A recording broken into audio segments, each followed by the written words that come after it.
Qué También. lindo, bueno, qué lindo al fin tenerte. Rosana, bienvenida. Bueno, muchas gracias. Bueno, perdón por todos los inconvenientes, pero bueno, parece que las redes están así como un poco saturadas y bueno, Sí, costó y costó el sí, enganche. total. Bueno, Es aquí, lo que pasa. aquí Bueno, estamos. entonces te presento formalmente, ¿sí? ¿Eh? Rosana es, sí, algo como, digamos, leo un poquito tu biografía como para contar quién sos, para quien no te conoce. Sí, Dale. Rosana es licenciada en Historia del Arte de la UBA, docente e investigadora. Profesora titular de Historia del Diseño de Indumentaria y Textil 1 y 2 de la carrera de Diseño de Indumentaria FADO-UBA, de Historia de la Indumentaria, no, perdón, y de Historia de los Textiles de carrera de Diseño Textil FADO-UBA. Compiladora y autora de Indumentaria y Cultura, Buenos Aires, siglo XX, y de los devenires de la indumentaria porteña, Buenos Aires, 1800-1852. Así Bien. es. Eso es como así, muy sucinto. Pero Así- bueno, si nos querés contar algo más de tu carrera, yo en realidad lo que te preguntaría, primero de todo, que es lo que le pregunto a todos, es ¿por qué la moda, Rosana? ¿En qué momento te interesó como historiadora? Digamos, ¿en qué momento te interesó orientarte a la moda? Mira, primero empecé un poco con la historia del diseño porque era todo un capítulo que a mí en la facultad no me habían contado nada de la historia del diseño. Entonces, la primera fascinación vino en la década del 90 con el auge de los diseños, es decir, bueno, ¿qué es esto que nunca nadie me contó nada? Y en los 2000 ese camino involucró a la indumentaria. Y a partir del 2006, que es el año que empecé a trabajar en FADU, para, para la carrera de indumentaria, ahí sí ya la idea fue, bueno, a ver, pensemos en nuestro propio país y sobre todo en la primera parte del siglo XIX, que era donde encontrábamos muchos blancos. No encontrábamos mucha bibliografía. Entonces, bueno, a partir de ahí empezamos con todo el equipo de Cátedra Leonardi a trabajar y a pensar en la historia de la indumentaria argentina. Claro, Porque, bueno, cuando uno arma una materia, lo primero que hace es, bueno, juntar la bibliografía y, bueno, y a partir de ahí las lecturas obligatorias y demás. Entonces, de lo que nos dimos cuenta es que justamente de indumentaria argentina había muy poca bibliografía y sobre todo de la primera parte del 19, bueno, era casi nada, evidente. Algo similar le pasó a Marcelo, justamente a Marcelo Marino, lo conocí en el 2008 por ahí, porque bueno, estábamos los dos rumbeando por estas temáticas que venían muy claro. poco explotadas, ¿no? Bueno, ahora yo voy pasando los mensajes para arriba. Eh, Ahora, bueno, hay como una apertura mayor, como que por suerte el campo se está expandiendo cada vez más, pero en los primeros 2000 era bastante poco usual trabajar el tema de la indumentaria. Era, incluso en los ámbitos académicos, era como la indumentaria era la pariente pobre, era bien esta historia de la Claro, chindirela sienta, que la misma Valerie Steele lo cuenta, ¿no? Cuando a su claro, director de tesis ella le dice, bueno, yo voy a trabajar sobre indumentaria, la miró como diciendo, pobre chica. Entonces, claro. hay a partir de los 2000 un poco toda la idea de unas cuantas personas acá en la Argentina de poder instalar el tema también en el mundo académico, en el mundo de la difusión, como Sí, para total. que realmente todo el público se pueda dar cuenta que a partir de la indumentaria uno puede tener muchísima información acerca de una sociedad determinada, de un momento determinado, de las intencionalidades propias de ese mundo, de ese periodo. Así que bueno, estas charlas me parecen, súper, Claro. súper importantes, a pesar de los problemas técnicos. Bueno, nada, es parte de lo que estamos viviendo también, ¿no? Este momento tan Totalmente. atípico, donde todo, digamos, todo lo que es virtual está un poco sobresaturado, este, y bueno, pasa un poco esto. Ahí nos saludan desde Madrid, qué lindo. Qué lindo. Tenemos un club de fans, me parece. Este, bueno, y entonces, si te parece, ya nos podemos sumergir en el tema Dale. que nos convoca, ¿sí? Que te diría que, bueno, charlemos un poquito de cómo vestía la gente hacia 1816, digamos, cómo era la indumentaria, sus influencias y demás, y qué pasaba con las diferentes clases sociales.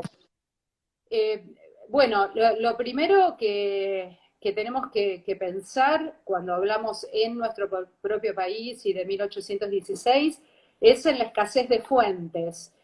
Una de las problemáticas que a veces tienen las historias de la indumentaria, sobre todo las más antiguas, que te dicen, bueno, fulano vestía de tal forma, pero no te dicen de dónde lo sacaron. Entonces hay Claro, una serie de mitos y cuestiones que están ahí dando vueltas.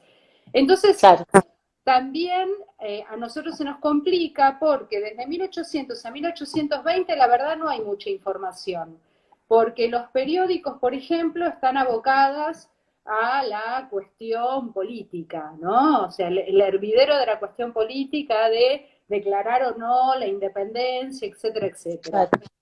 De acuerdo a lo que podemos leer en algunos viajeros y lo que podemos leer incluso en algunos documentos judiciales, lo que seguramente pasaba, tanto en Tucumán como en Buenos Aires, por ejemplo, es esta idea de superposición de prendas.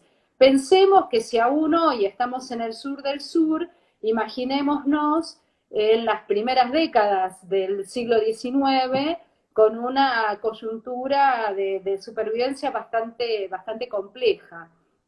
Por tanto, es probable que los varones que concurrieron a Tucumán estuvieran divididos en varios grupos indumentarios. Por un lado, los sacerdotes, porque bueno, sabemos que hay unos Claro, miembros de esa asamblea, digamos, que eran sacerdotes, con los cuales que es ellos un clero, sí.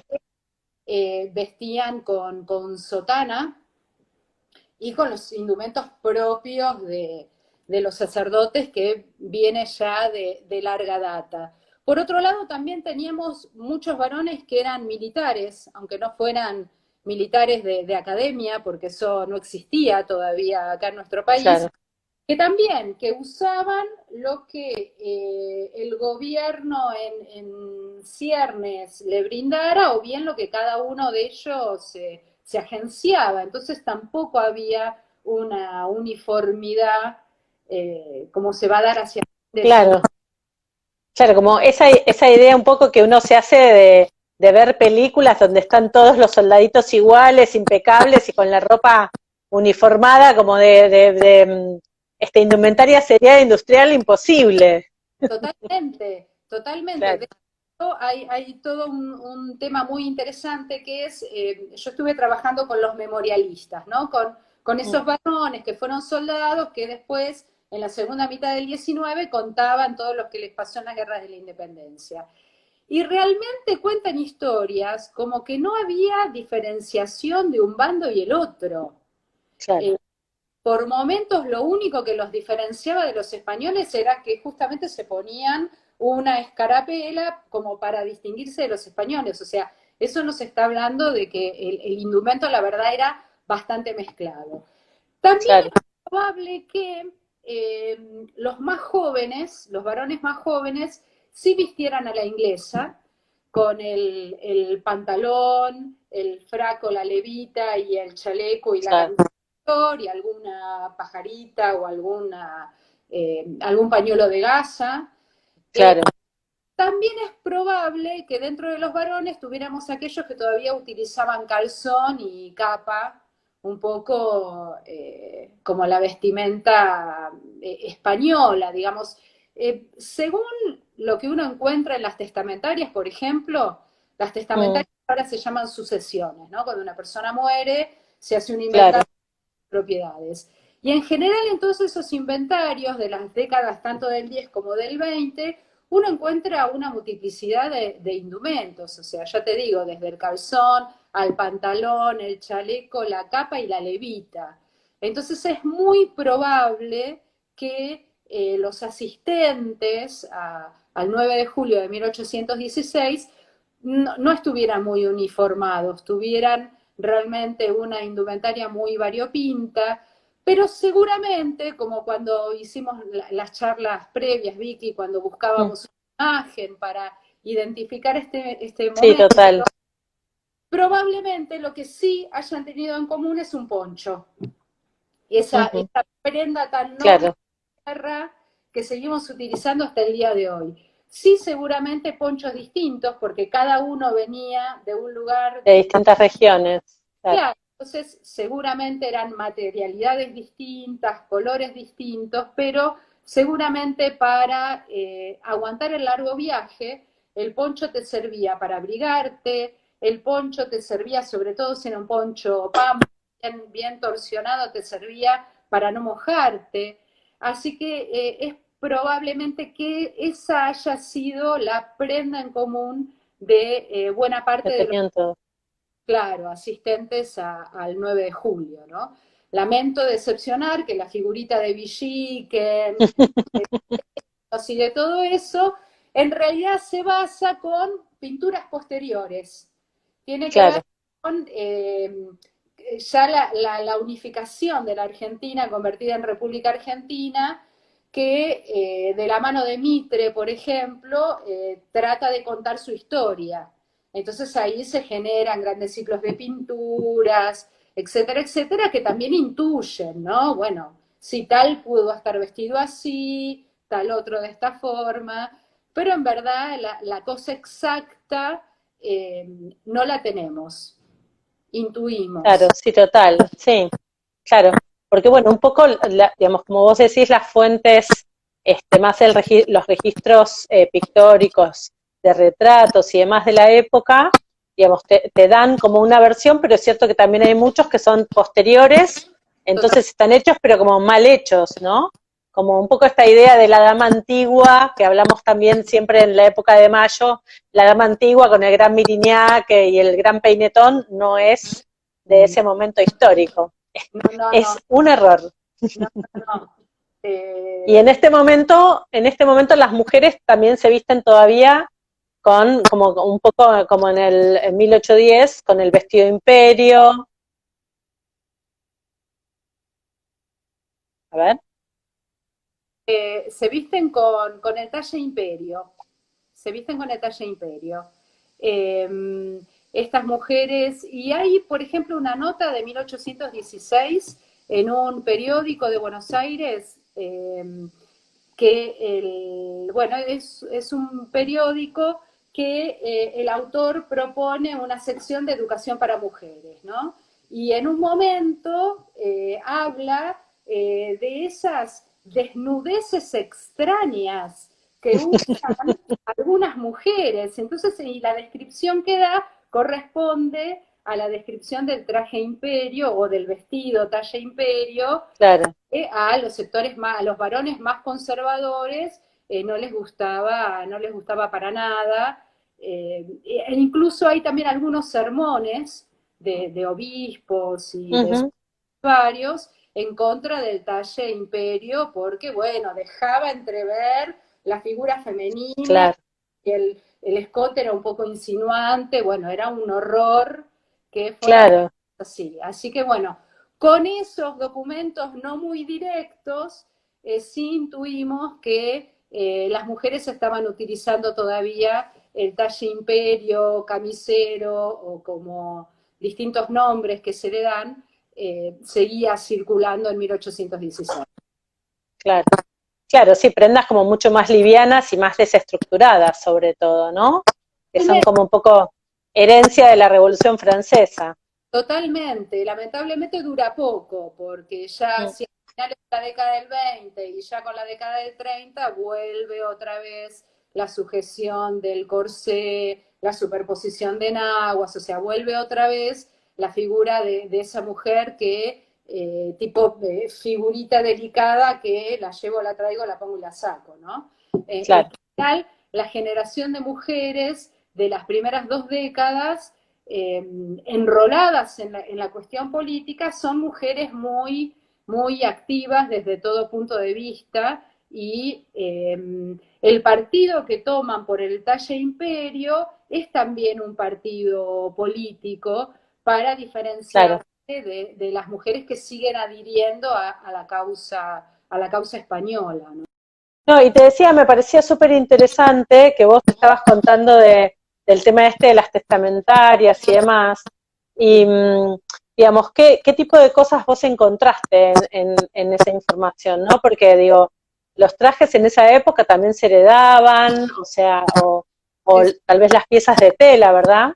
sí, sí. Por ejemplo, me llamó muchísimo la atención una testamentaria que, bueno, ahora no tengo en la cabeza exactamente el nombre de la familia y demás, pero por ejemplo es una mujer que o sea, en el testamento deja lo que le dona a cada hijo y a cada hija. Entonces, desde piezas de plata, fuentes, y al hijo varón le dona una falda que ella consideraba su bien preciado para que él le regale a su futura esposa. Así que bueno, ahí estamos viendo cómo en estas primeras décadas la indumentaria es escasa y Claro, tiene un valor de cambio casi bastante parecido a una pieza de plata o una pieza de loza. Eso a claro. veces nos hace bastante, ¿no? En nuestros ciclos contemporáneos de abundancia de múltiples bienes, la verdad en estas primeras 2 décadas, y más en lo que termina siendo nuestro país, donde las cosas también nos llegaban como más lentamente y con menor caudal. Claro. Sí, total. Este, claro, probablemente sería el hijo mayor al que le quería, digamos, la mejor herencia era para el hijo mayor y entonces, digamos, para su futura esposa.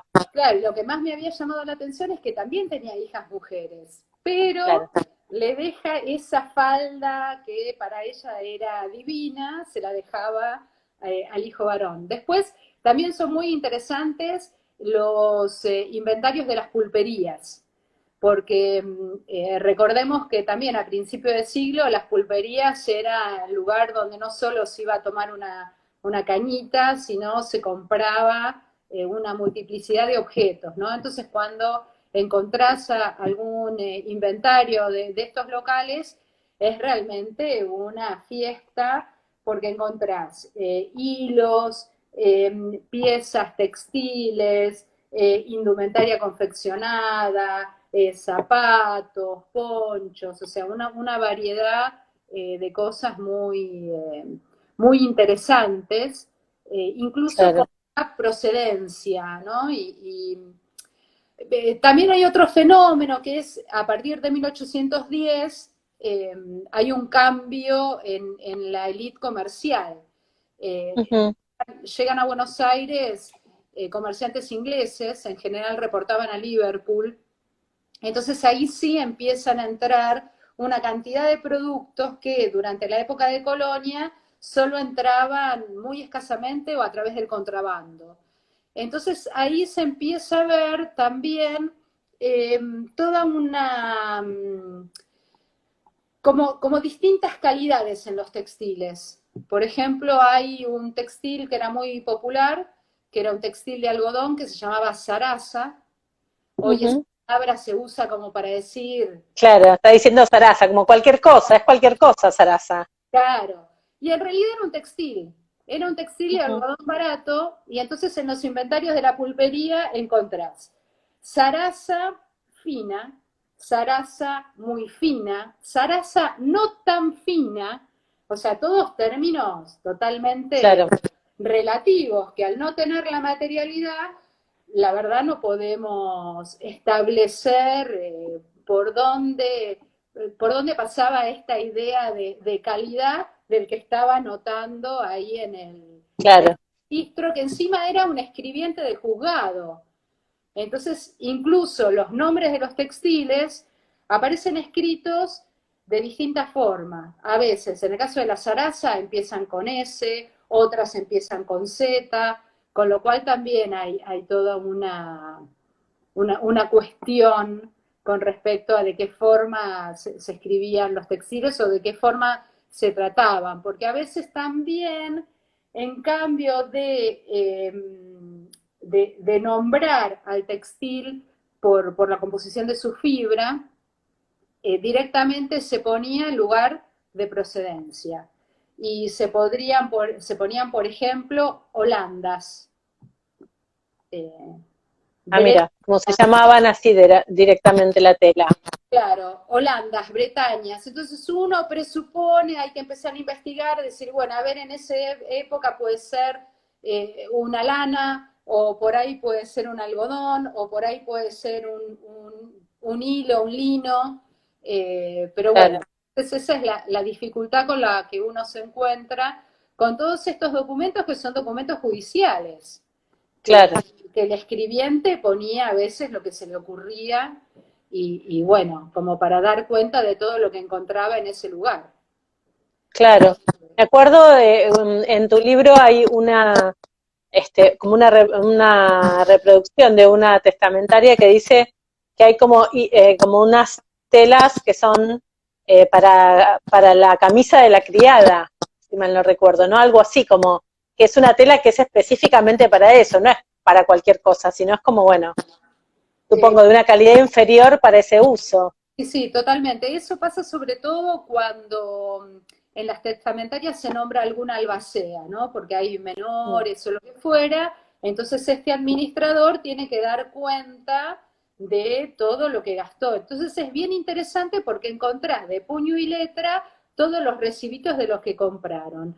Y a veces ahí encontrás ropa para los niños, ropa para la viuda y ropa también para los esclavos o para los sirvientes. Y, claro, y la diferencia va a estar justamente en el textil. Las bayetas, que es otro textil barato, los lienzos, liencillos, todas esas son denominaciones de telas de algodón y de lana muy baratas, a diferencia de las telas que compraban para los miembros de la familia, digamos, eh, que van a ser, bueno, de textiles un poco mejores, ¿no? claro, Ahí claro, las telas se diferenciaban según las clases sociales, sí, la claro, verdad. sí, justamente. Eh, Claro, y además, digamos, tampoco había como tanto ritmo de recambio de indumentaria, digamos, por ahí la gente muy acomodada sí, pero después el resto de la gente no tenía muchas prendas diferentes para ir cambiando, ¿no? Día a día. no, no, para nada, para nada.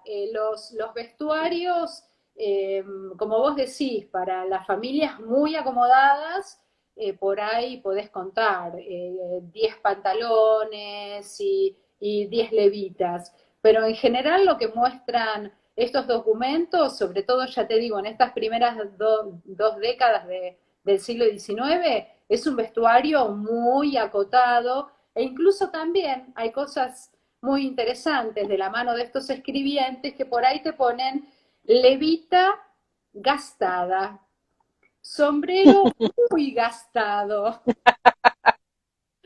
poncho casi nuevo. Entonces, bueno, es muy interesante cómo ese mismo sujeto que está dando cuenta de esa indumentaria se da cuenta o da cuenta del uso intensivo que se hacía de Claro, la ropa en esas primeras décadas, ¿no? Eh, claro, Tampoco se lavaba mucho, también esa es la otra realidad, porque bueno, tampoco había grandes dispositivos para realizar la lavada de ropa, ¿no? claro, sí, total. Incluso, bueno, el aseo personal, como lo conocemos nosotros hoy, digamos, es nada que ver, no existía bañarse todos los días o cosas similares. Bueno, hoy en día en otros países tampoco existe. Eso es cierto, cierto. Es un tema lindo e interesante para... Y qué sé yo, un viaje en verano en el subte de París es un tema. Sí, totalmente, sí, Sí, sí, sí. De hecho, en es algunos cierto.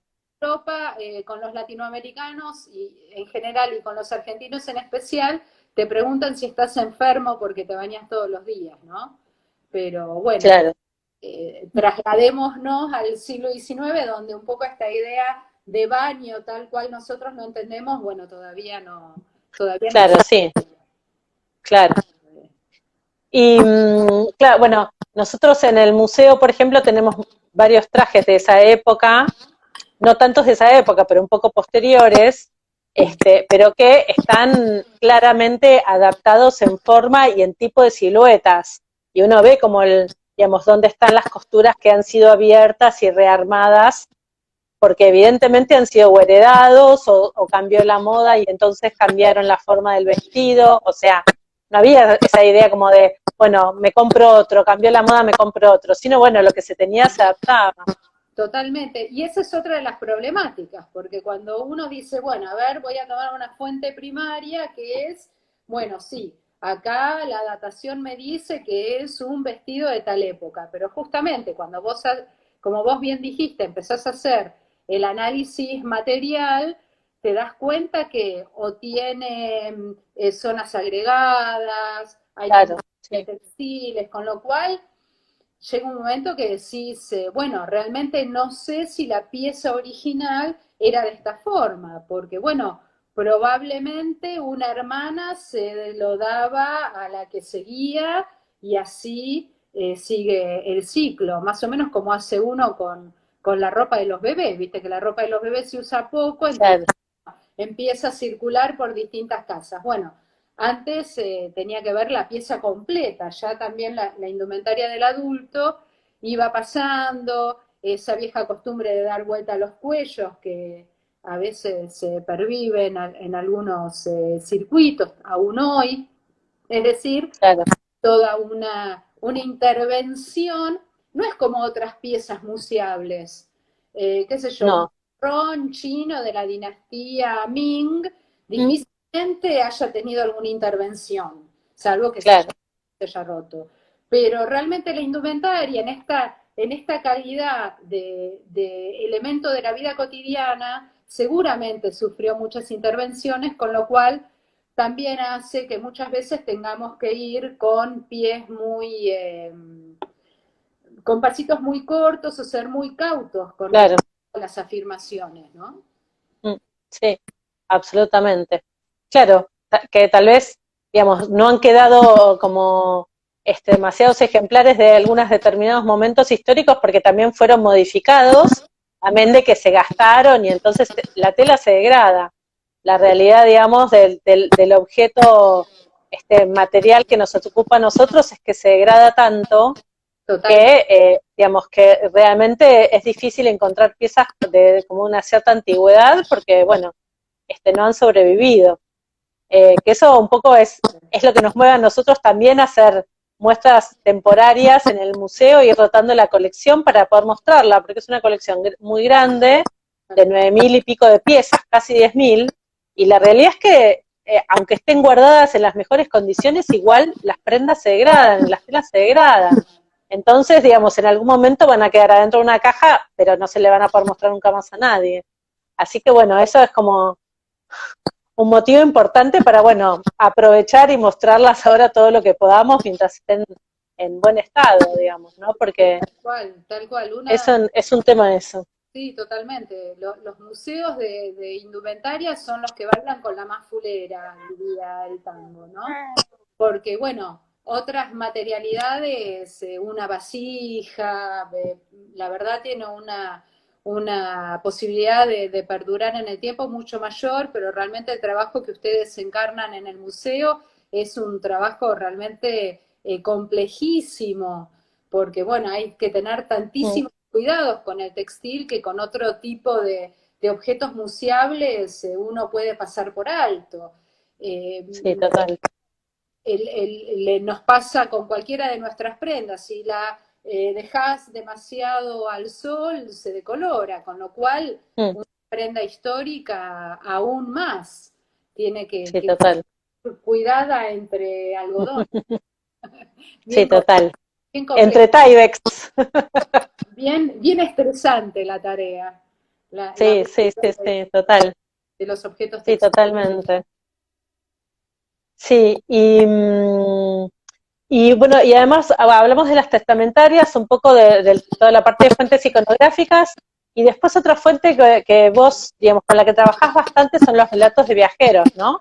Sí, sí, porque con los viajeros pasa algo como bien interesante, porque en general a lo largo de todo el siglo XIX hay tantísimos viajeros que llegan a lo que actualmente es nuestro territorio, bueno, por múltiples causas, desde políticas, económicas, etcétera, etcétera. Y en general cuando uno viaja, y más cuando se viajaba en esa época, uno anota lo que le llama la atención, lo que es distinto, porque lo que es parecido no Claro, es la sí. mirada en eso. Entonces, por eso suelen ser bien interesantes el análisis, también el análisis entre comillas, porque uno, bueno, tiene que hacer también un trabajo de contexto, de también pensar en las palabras que esa persona está utilizando como para ver de dónde viene y qué es lo que en definitiva quiere decir. Pero lo más interesante de todo, como te decía antes, es, bueno, tomar estos elementos que para el extranjero son distintos. Y bueno, y en general las descripciones de los ponchos son las que se llevan así las perlitas. Un inglés diciendo es como una especie de rectángulo, pero no es un rectángulo que tiene una abertura para poner la cabeza. Bueno, en definitiva lo usa todo el mundo, termina diciendo, ¿no? Eh, o bien, incluso un fenómeno de mentalidades, ¿no? Me adelanto un poco en el tiempo. En Mm, 1829 llega a Buenos Aires un francés, Daubigny. El tipo era un naturalista, pero el modelo de los naturalistas del siglo XIX era mirar todo, los bichitos, las plantitas y los seres humanos. Entonces lo aloja una familia y en una cena el padre de familia le dice que ellos se sentían como europeos en el exilio y de que Buenos Aires era lo más parecido a Europa. Y Dobrini anota en sus memorias, nunca vi nada tan distinto a Europa que Buenos Aires. Entonces, bueno, con la indumentaria también pasa esto, ¿no? Digamos, los viajeros pueden captar el detalle, lo distinto, lo que no necesariamente está pasando en las centrales de la moda, que en las primeras décadas del 19 son París para las mujeres y Londres para los varones, ¿no? claro. Claro, que igual, digamos, tenemos como la clase social más acomodada que se viste en general con prendas que vienen de ahí, o por lo menos que reflejan como bastante fielmente ese estilo, ¿verdad? Sí, sí, sí, sí. Sí, igualmente ya te digo, en las primeras décadas eh, hay como un poco de mezcla, ¿no? El mismo Mm, varón, la misma mujer puede echar mano según sea el momento a distinta tipología de prendas. En la segunda mitad del siglo XIX esto va a ser cada vez más creciente y claro, sobre todo el último cuarto, ahí ya sí tenemos una profusión enorme de periódicos locales que tienen su sección de modas. Y claro, copian los figurines franceses, copian las descripciones, y ahí ya no hay prácticamente elementos propios de la tierra que emerjan en esos relatos. Pero bueno, obviamente el sesgo clasista estuvo siempre, porque pensemos que la sociedad colonial era una sociedad de castas, ¿sí? Y una claro, sociedad de castas en la cual había reglamentación con respecto a los textiles, eh, incluso prohibiciones que determinadas castas no se podían vestir como los blancos. Entonces, por más que se dé el estallido revolucionario, primero en 1810 y después en 1816, y supuestamente las ideas libertarias de somos todos iguales. Cuando volvemos a los archivos judiciales, vos ves que las carátulas son Don, invento, José Fernández contra el mulato Martín Pérez. O sea, que a pesar de toda la cuestión discursiva y patriótica, el tema étnico sigue apareciendo en buena parte del siglo XIX. Esto es interesante de meterse así en la documentación no oficial, ¿no? Porque, bueno, Claro. puede ver justamente los usos y costumbres que seguían vigentes. La esclavitud sigue vigente, recién la Constitución de 1853 la prohíbe, y no obstante eso sigue habiendo casos de esclavos posteriores a 1853, con lo cual, y ni te cuento con el Estatuto de las Mujeres, ¿no? Por más de que con el estallido revolucionario, en los periódicos y en buena parte de las publicaciones se hablan en otros términos, para las mujeres las proscripciones no son muy distintas que las de la colonia. Entonces, a veces uno tiende a hablar en términos históricos en forma homogénea, ¿no? Como que para todo el mundo pasaba lo mismo. Y no, la verdad, para todo el mundo no pasaba lo mismo. Por eso cada vez vemos estudios más segmentados, ¿no? En tiempo y en sectores. Incluso desde el punto de vista de la indumentaria, estudios que extienden la palabra moda, porque la moda va a quedar alojada en los sectores de la élite. Claro, el resto de los sectores va en algunos momentos a copiar ciertas tipologías, sobre todo después de la década del 50, pero con materiales mucho más baratos. Entonces, bueno, tal vez el término indumentaria, o por lo menos yo entiendo el término indumentaria como más abarcador, en el sentido de... Sí, absolutamente, qué moda, sí.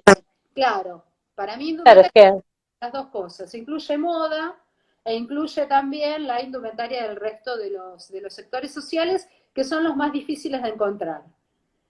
Sí, total. Porque si tenemos poca iconografía de las élites, vuelvo a la primera parte, a las primeras 2 décadas del siglo XIX, menos iconografía tenemos del resto de los sectores, ¿no? Sí, total. Sí, por ahí aparecen, o bueno, más en segundo plano cuando aparecen, ¿no? Sí. Los otros sectores. Sí, totalmente. Claro. Muy en sesgo. Claro. Claro, y aparte me parece súper interesante esto que vos decís, porque está pasando mucho ahora, sobre todo me parece con todo el tema del machismo, ¿no? Y todas estas nuevas miradas del lugar de la mujer, que tiende a tratar de pensarse a gente, tanto hombres como mujeres, de otros periodos históricos, digamos, desde la óptica de hoy. Y bueno, claro, claramente todos eran súper machistas, pero era una realidad, digamos, de ese momento, un paradigma diferente. Las mujeres en toda la primera parte del siglo XIX no podían pleitar en nombre propio. Tenían que, si eran solteras, el padre tenía que pleitar en nombre de ellas. Y si eran casadas, los maridos. La única situación en la que pueden pleitear en nombre propio es si no tienen marido y si no tienen padre, digamos. Así que desde lo legal hay una diferencia. Dale. Que nos preguntaban acá sobre qué tipo de zapatos, qué tipo de joyería. Bueno, con respecto a joyería, entonces hay muchas diademas, elementos que se colocaban en el pelo, y también hay muchos topacios. A ver, espera, Sí. Bueno, seguimos con los problemas técnicos. Bueno, topacios, hay también brillantes, algunos pocos diamantes. Después también hay bastantes cadenas de oro que tienen también alguna piedra preciosa o semipreciosa. Y con respecto a los zapatos, sobre todo en estas primeras décadas, los zapatos tienden a ser tipo lo que llamamos badanas, y a lo sumo con un taco pequeño. Digamos, la idea es la mujer más vale pequeña, menuda. Ese es el modelo de belleza, digamos. Claro, y además son zapatos que se ven en este periodo histórico porque los vestidos son un poco más cortos, ¿no? Son Eh, como medio a la altura del tobillo, claro, sobre todo después de la década del 10. claro. Sobre todo después de la década del 10 hay el talle imperio hace que, porque hay todo un tema, hay hasta poemas con respecto a los talones de las chicas que se consideraban súper sensuales. Entonces también en ese periodo tenemos la aparición de las medias de seda súper Mira, decoradas porque al subir el ruedo, entonces aparece la coquetería de las medias. eso es buenísimo. Estoy viendo un poquito acá que otras preguntas hacían. Bueno, en el tema de la fabricación de las telas, recién lo comentaba Rosana también, que en general venían de afuera, ¿no? Sí, no hay fabricación textil en nuestro país hasta prácticamente finales del siglo XIX. 1890 y pico. Los textiles que se fabrican acá son los que hasta el día de hoy conocemos como textiles de la tierra, ¿sí? Claro. Todos los textiles del norte, y en general estos textiles de la tierra los consumen las clases bajas, mientras que los textiles importados, como decíamos antes, los consumen las élites. Claro. Hay estudios bien interesantes de Garavaglia y Wenzel al respecto. Estudios incluso de mercado con respecto a actas de aduana y demás. Y según prueban estos dos historiadores, esto es realmente así. La circulación de los textiles artesanales propios de la tierra es muy pequeña en relación, sobre todo a partir de 1810, de todo lo que empieza a entrar por el puerto de Buenos Aires. Claro. Claro, sí, es como, digamos, muy, muy diferente la cantidad y bueno, sobre todo la metodología de producción también, ¿no? Porque, digamos, todos estos Sí, textiles de la tierra son artesanales, son telares totalmente, manuales o de cintura, digamos que totalmente. de hecho son las tradiciones textiles de nuestro territorio que todavía siguen existiendo. Justamente Exactamente. ahora, para festejar un poco conmemorar, digamos, el Día de la Independencia, estamos haciendo entre hoy y mañana toda una serie de posteos mostrando los distintos materiales, tanto, digamos, de textiles de la tierra como aquellos que son de origen europeo, pero que fueron tomados por los locales y, bueno, y reinterpretados de alguna manera, ¿no? Yo veía los posteos que hicieron de los textiles que utilizaba Maritapia y de Claro. la área de Maritapia, esa Mm, exposición fue bellísima. Y sí, justamente decía, bueno, ¿cómo se conecta con el tema de hoy, no? Cómo, bueno, claro, estos total. textiles que circulaban sobre todo en las provincias del norte, bueno, cómo Maritapia los reinterpreta y genera todas estas tipologías Claro. maravillosas con las cuales ella Mm, trabajaba, ¿no? O sí, sea, cómo reinventar esto que tenía que ver con el pueblo bajo, por llamarlo de alguna forma, sí, cómo es reinterpretado para los circuitos de moda, ¿no? claro. Ahí preguntan si puedes explicar qué es un textil de la tierra. Llamo un textil Y, de la tierra a lo perdón, que tiene que ver con la producción local.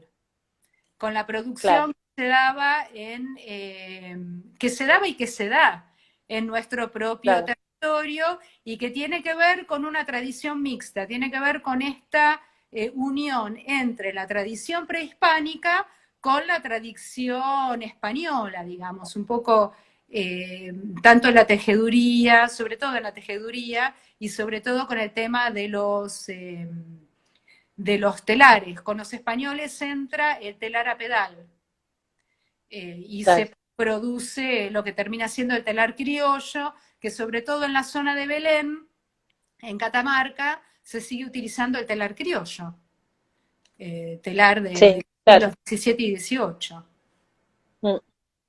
Sí, total.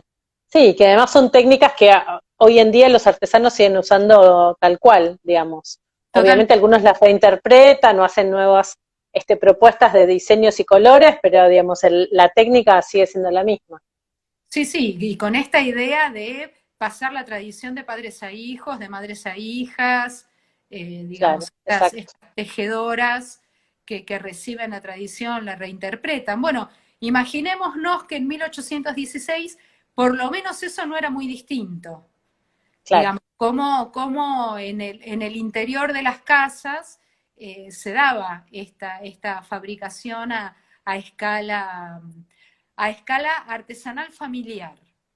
Claro. Que de ninguna manera podía competir con todo el aluvión textil que venía principalmente de Inglaterra, ya estaba en plena revolución industrial. Claro. Sí, totalmente. Bueno, Rosana, nada, ahí siguen preguntando varias cosas, la verdad es que tenemos que ir terminando ya. Para los que preguntaban por los libros, nosotros vamos a estar haciendo un posteo después en el feed del museo sobre varios libros que recomienda Rosana, tanto los de ella como otros, que hablan sobre esta temática, ¿sí? Así que estén atentos a las redes del museo porque vamos a publicar ahí. Y bueno, nada, no me queda más que agradecerte que hayas estado conversando con nosotros en este feriado. Quiero aclarar una cosita.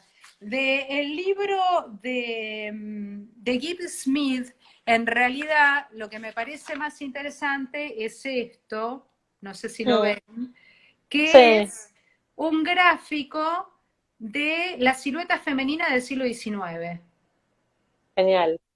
En realidad les mostré o les di ese libro, la tapa de ese libro, con la intención de que tengan acá este gráfico, que me parece que es ilustrativo para entender la variación de siluetas del siglo XIX. Y el resto de los libros que puse, sobre todo los que tienen que ver con indumentaria argentina, los elegí porque me parece que son libros pioneros, con muchísimas dificultades, y bueno, si uno los lee críticamente, bueno, hay mucho más para decir, pero son libros que tuvieron la valentía de ser escritos cuando el campo prácticamente no existía.